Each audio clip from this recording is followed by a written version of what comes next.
Explore how fluids remember past motion at the microscale and why this changes everything in microfluidics. When you push a droplet through fluid and stop, it doesn't stop immediately. It glides, overshoots, as if the fluid remembers your nudge.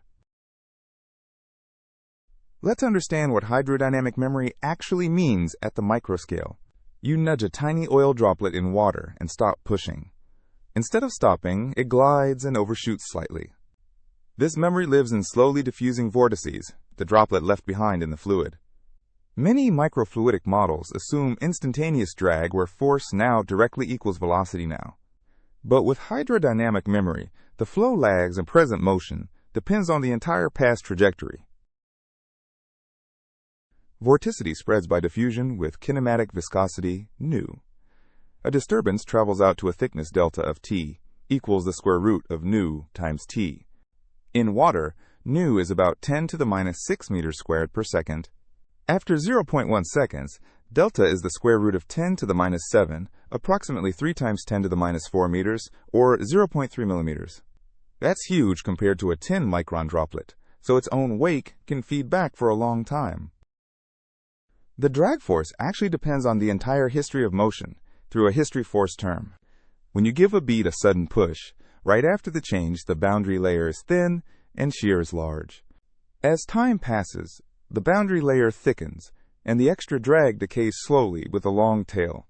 The classic Stokes drag is 6 pi mu AV, but this misses the history after effect. The Bessel-Boussinesq theory adds a history force with a kernel proportional to T minus tau to the minus 1/2. Recent past weighs more, but distant past still counts. The viscous timescale tau nu is defined as a squared over nu. For a 5-micron particle, tau nu equals 25 times 10 to the minus 12 over 10 to the minus 6, which is 2.5 times 10 to the minus 5 seconds. At t equals 10 to the minus 4 seconds, the ratio of history to Stokes drag scales like the square root of tau nu over t, which is about 0.5. That's a 50% correction, big and long-lived. When you accelerate a particle, you're also accelerating some of the fluid around it. Moving a sphere in water is like moving the sphere, plus some of the water stuck to it, so quick accelerations feel heavier than steady motion. The effective inertia includes added mass, altering transients, resonance, and control. For a sphere, the added mass is 1/2 rho f times v, which equals 2/3 pi a cubed rho f. For a 10-micron particle in water with density 10 cubed kilograms per cubic meter, the added mass is approximately 2.1 times 10 to the minus 12 kilograms. A 10-micron oil droplet with density 900 has mass about 3.8 times 10 to the minus 12 kilograms, so the ratio of added mass to droplet mass is about 0.55. The fluid's inertia is comparable to the droplets, so transients cannot ignore it. This visualization shows the particle and the effective added fluid mass moving together as one system. Thermal fluctuations don't decay exponentially as simple models predict. They have algebraic long-time tails. Track a micron bead's thermal jiggling. Its velocity autocorrelation doesn't die off exponentially. It has a t to the minus 3/2 tail. Fluid vortices keep poking it even at long times.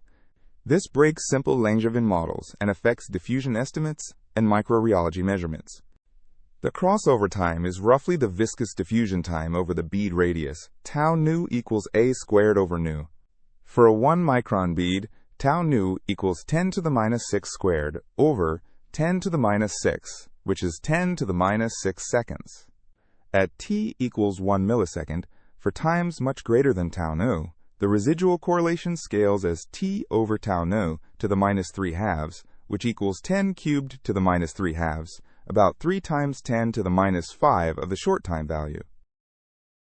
This graph compares exponential decay to the algebraic t to the minus 3/2 tail. The algebraic tail decays much more slowly.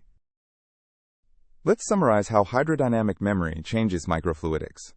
Vortices diffuse slowly, so memory lasts much longer than the particle size would suggest. The history force means drag depends on the entire past trajectory, not just current velocity. Added mass makes the fluid's inertia comparable to the particle's own inertia. Long time tails mean thermal fluctuations decay algebraically, not exponentially as simple models predict. The fluid remembers the past, and that memory shapes the present motion in profound ways that matter for design and measurement.